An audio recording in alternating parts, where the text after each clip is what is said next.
purposes of this video, I did get out a couple of crystals that I have here in my shop just to kind of go over some of their properties so that you have a general idea. Now, there are more than one way to do this, but a basic rule of thumb and what I tend to personally use is to use color to coordinate the vibration or the property that I would want. So to me, I choose to use white as connection with the crown chakra. Purple is third eye. The red and orangish colors would be more of your root chakra. Green would be heart chakra. Blue would be throat chakra. So anything that is connected to those properties and what they do is kind of how I would choose. But I think it's always a good idea to do your research. So what I did, and because that's how I connect and that's how I choose what crystals I want to use, because there are literally so many different crystals. What I did for the stones that I have here, I made informational sheets that I do show. I keep in the shop for people so they know what the properties are. I got my information from crystalvaults.com. That is an awesome website to get more crystal information. Thecrystalcouncil.com. And also I like a website called The Magical Spot. So that is where I got my information that I have on crystals. That's where I did my research. So we'll use these little cheat sheets that I have to go over some of these stones and their properties. So amethyst is this beautiful, beautiful purple stone, and these are tumbled, so they have a nice sheen to them. Amethyst is extremely calming. It is considered a highly spiritual stone, and it is a healing stone.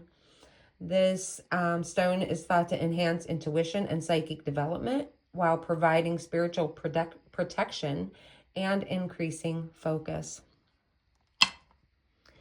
Carnelian, if anybody is into or would like to research any goddesses, carnelian is actually the stone of the goddess Isis.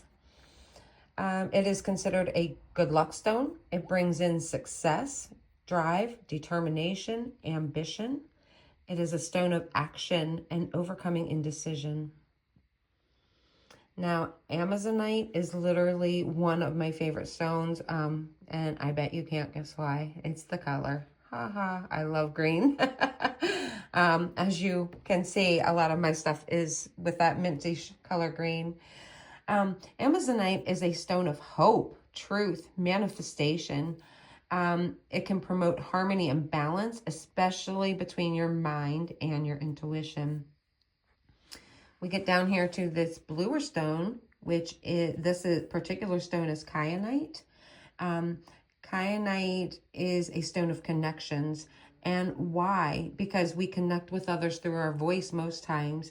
But this is a stone of connection in all of its forms. So it's with others, within self, and also with, our own truth and our beliefs. It is believed to help us stay focused while also offering protection from any undesirable energies. So one way that these stones can be used is like talismans.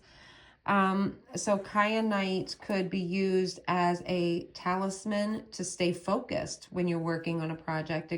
So you could put it in like a jar. You could just put it in your pocket if you have kyanite jewelry. Anything like that. You could put it in a cage and wear it as a necklace. You could set it somewhere that you actually can also see it, and that would be a talisman to help you stay focused while bringing in that resilience, the staying power to stay focused on your goals. This is called a skulcite, which is considered the dream stone. This is white. It is connected to the crown chakra. This is considered to be a very highly vibrational stone, and it is used to promote vivid dreams and dream recall. So a suggestion and an idea, a way that you could use that skulcite is to put some under your pillow when you're sleeping to help promote those vivid dreams and that mental clarity. And same thing, you know, it could be worn or carried in a pocket as some sort of talisman. It could be put into a jar with maybe some herbs. I would suggest like lavender. You could do a dream sachet that would have like lavender or some of the scolecite. Um, I would probably include like a stone for protection if I was doing it, something like that.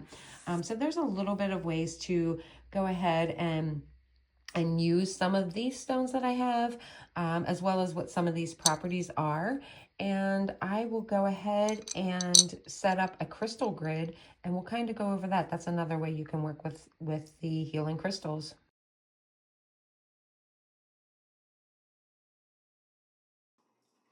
So a lot of people who work with crystal grids make them absolutely beautiful. They tend to do them in some sort of geometric shape. I personally just put mine out in whatever my intuition calls me to do if I am working with them, which you will see here coming up shortly.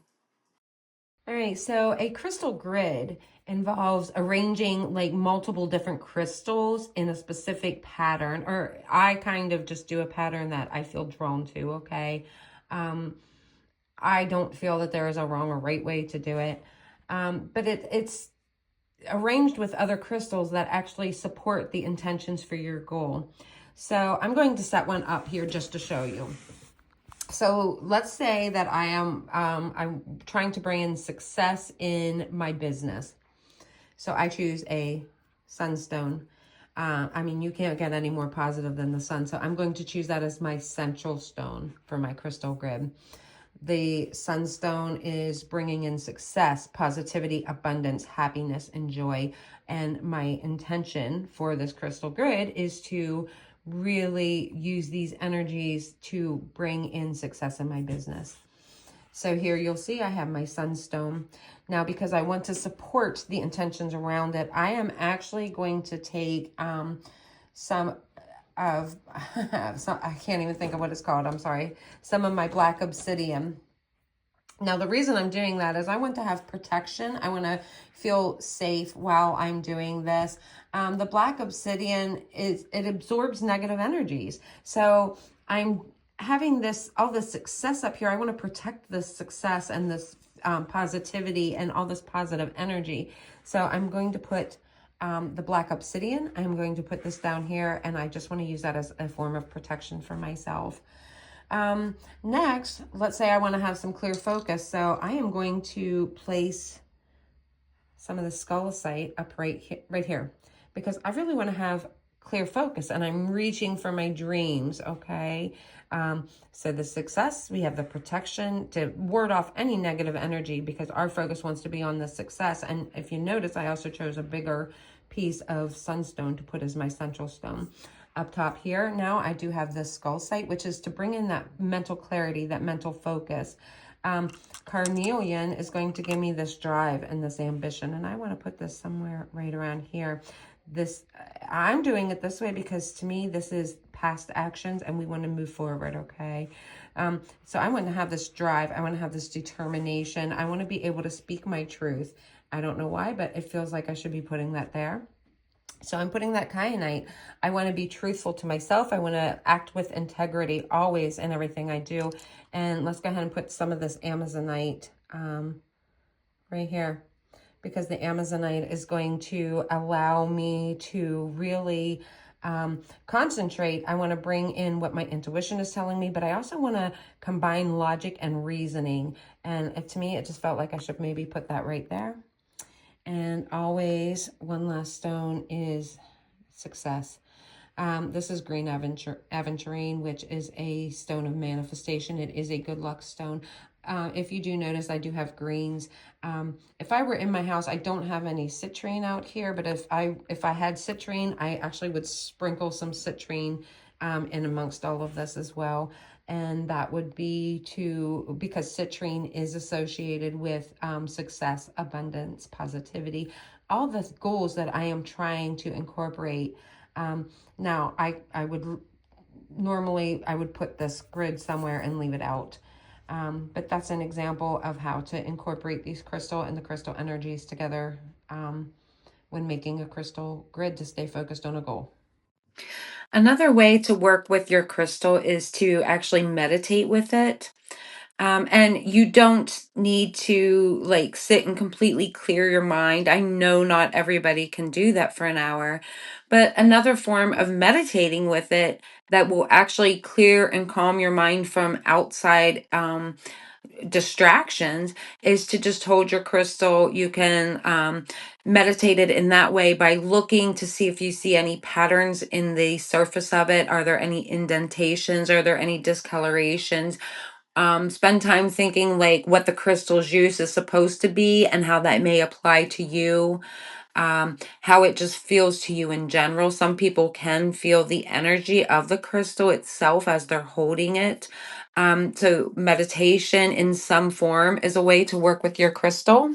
You can also journal with your crystal. So this would be like once you've examined it, you can write down what the properties are that you know, why you feel you may be drawn about it, and you would be surprised at the insights you can get from sitting and journaling with something like that. Can carry your crystal in a pocket to have its energy with you throughout the day for specific purposes. You can create, wear jewelry or necklaces. You can use a keychain and use them just to have the energy themselves, or to create like talismans or amulets. Talisman is to pull the energy you want towards you, while an amulet would be to keep negativity away from you. You can also, I personally use my crystals mostly in spell jars. You can put them in spell jars or just jars in general for their aesthetic. You can do witches' balls with them to create the energy that you would like to draw in, as well as protection and blessings. And I also made these um, car infusers and put crystals in to infuse those as well. Some people will utilize crystals in healing rituals, or to just lay with their energy. So they will place the crystals on corresponding chakra areas to just kind of meditate with them in that way and absorb their energy. So crystals can be used in ritual work. They can be used in um, physical healing, emotional, spiritual connections, worn as amulets, talismans, or just carried in general to bring in the energy that you're trying to with that crystal. Um, if depending on your beliefs, your intention and your mind is a very powerful thing. They can help in your environment, just set out in your environment as a pleasing aesthetic as well.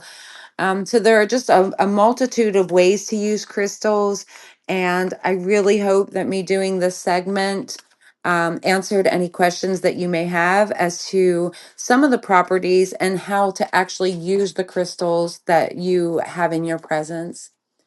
So thank you very much for watching, and have a great day.